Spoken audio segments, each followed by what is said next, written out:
안녕하세요. 한국금융연구원 자본시장연구실 송민규입니다. 이번 온라인 세미나 첫 번째 세션에서는 저금리 시대 금융시장의 리스크와 대응에 대해서 말씀드리고자 합니다.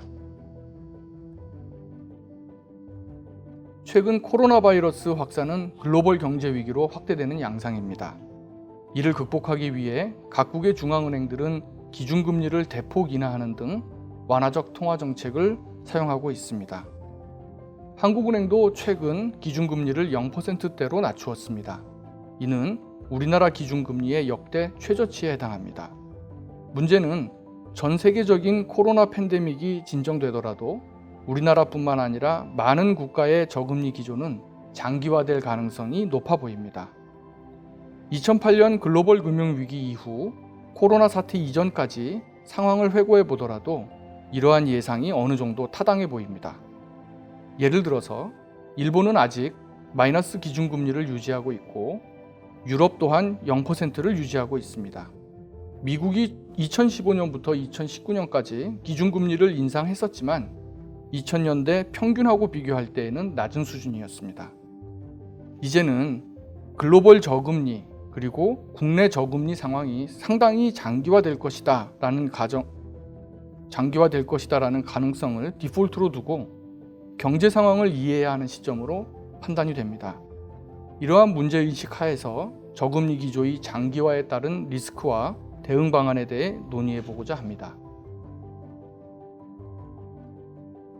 1장 저금리의 상황 인식에서는 저금리 현상과 관련된 여러 문헌들을 정리해서 말씀드리고자 합니다.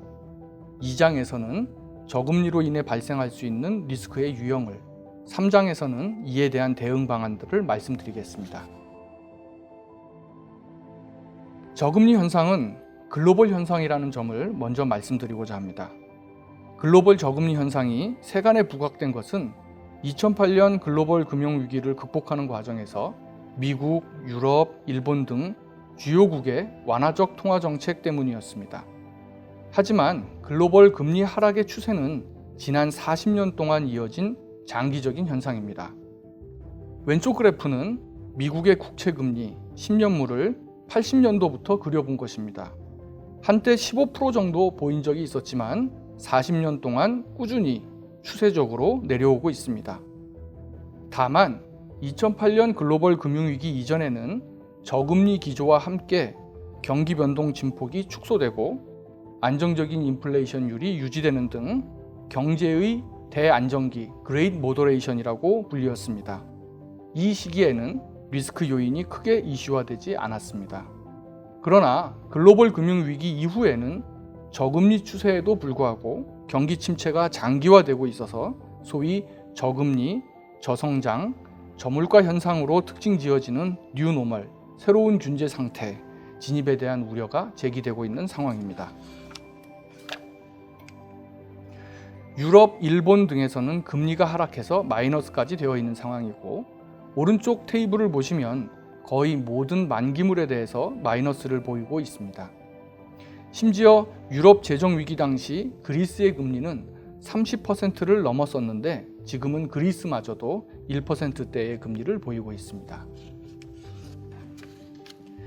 금리 하락의 장기적 추세를 감안할 때 최근의 저금리 현상은 글로벌 금융위기 이후의 전 세계적인 완화적 통화 정책과 그 이전부터 이어진 경제 구조적 요인이 섞여 있는 결과로 해석할 수 있습니다. 아이켄 그린은 저금리 현상이 구조적 실물 경제 침체의 결과이자 원인이 된다고 설명을 하고 있습니다. 그 밖에 많은 문헌들을 정리하면 대략 4가지 정도를 저금리의 경제 구조적 요인으로 지목할 수가 있겠습니다. 우선 신흥국의 글로벌 GDP 비중이 계속 올라가고 있는데 이들의 저축률이 선진국에 비해 낮다는 점입니다.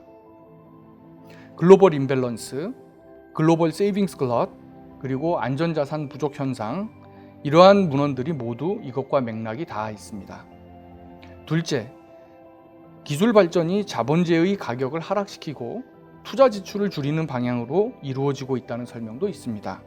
이 또한 저축이 투자보다 크기 때문에 저금리 현상이 발생한다는 의미입니다. 셋째, 혁신의 성격이 변화했다는 설명도 있습니다. 과거 산업혁명들과 비교할 때 현재의 혁신, 예컨대 4차 산업혁명이 상대적으로 생산성 기여가 적다는 의미입니다.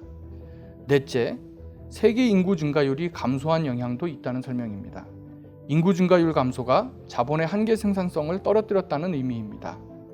몇 년 전 레이첼 그리고 스미스는 이러한 영향들을 분석해 보았는데 지난 30년간 글로벌 실질 금리의 하락분 4.5%포인트에서 성장률 둔화로 인한 부분이 1%포인트, 저축 증가로 인한 부분이 1.6%포인트, 투자 축소로 인한 부분이 1.4%포인트 정도라고 설명하고 있습니다.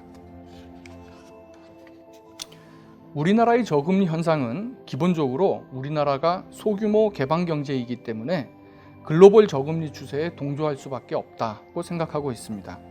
또한 글로벌 저금리의 배경으로 설명되는 인구 구조의 변화, 저성장 현상이 우리나라에서도 나타나고 있습니다.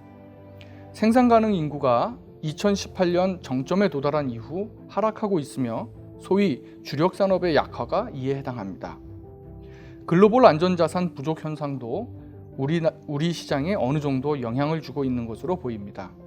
우리나라의 국채는 신흥국 내에서 준안전자산으로 인식되고 있어서 최근 상황을 제외하면 외국인 채권 투자가 확대되는 추세입니다. 또한 우리나라 인구 고령화도 저금리 현상과 밀접히 관련되어 있습니다.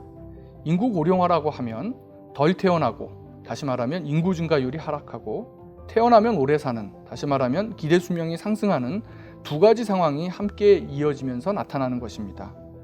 이론적으로 볼 때 인구 고령화와 금융시장에 미치는 영향은 확실치는 않습니다. 결국 데이터로 확인해 봐야 되는 이슈인데 최소한 현재까지, 그리고 우리나라의 경우에는 고령화가 저축의 증가, 생산성 하락, 그리고 저금리로 이어지는 상황으로 판단됩니다.